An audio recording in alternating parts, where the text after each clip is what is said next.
Experience the ultimate California road trip by driving the Big Sur. This 85-mile scenic route sits along the California coastline. This is Katie from Creative Travel Guide, and today we are sharing tips on how to visit the Big Sur in California.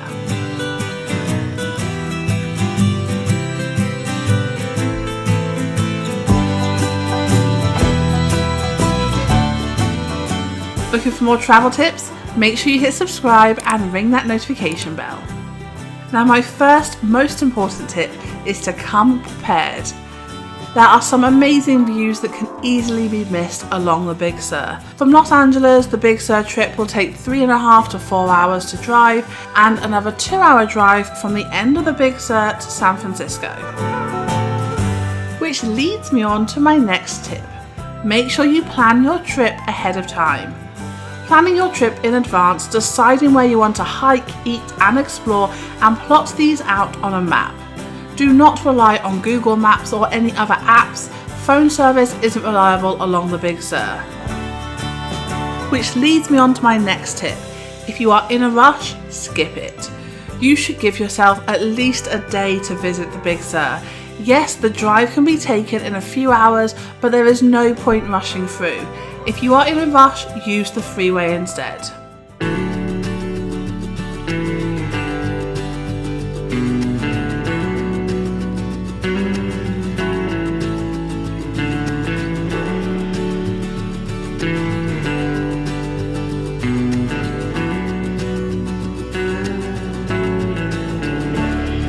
That being said, you do not need to stay overnight.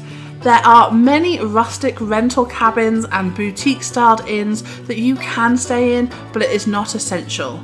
Just make sure you give yourself a full day to explore the Big Sur, but if you do need to stay overnight on your trip, make sure to avoid the coastline. Rooms start at $300 and can cost all the way up to $1,000 per night.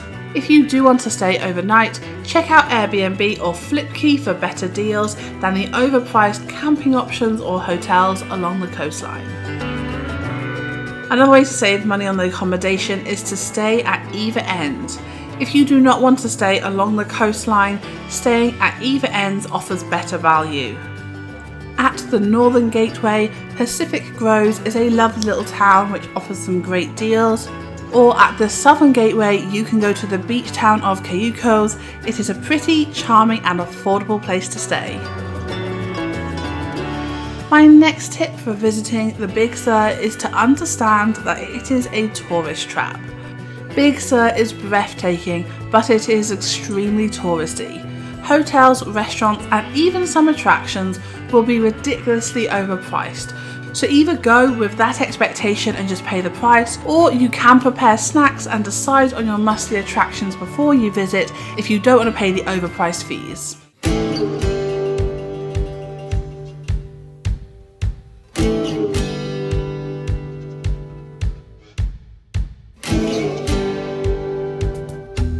My next tip for visiting the Big Sur is not just to stick to Highway 1.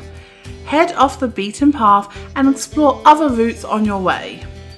Nacimiento Road or Palo Colorado Road offer some great views that are worth exploring.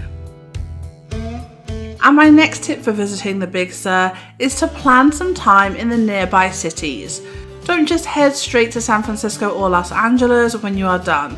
The nearby cities such as Santa Cruz and Santa Barbara are must-see destinations in California too.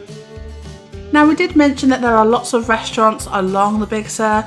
Some of them are not great. However, if you are stopping for snacks or a meal, there are some great places to eat along the Big Sur. That includes the restaurant at River Inn, Sebastian's General Store, the Big Sur Bakery, Old Fisherman's Grotto, Big Sur Deli, Sierra Mars, Cafe Cave and Casanova Restaurant.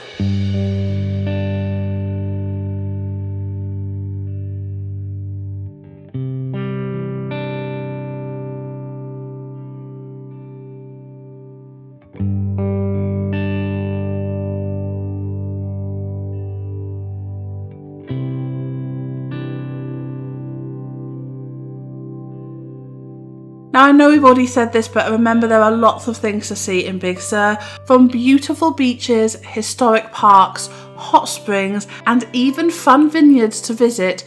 There is lots and lots of things to do, so make sure you plan your trip. We will leave a full list of things to do in the comments below.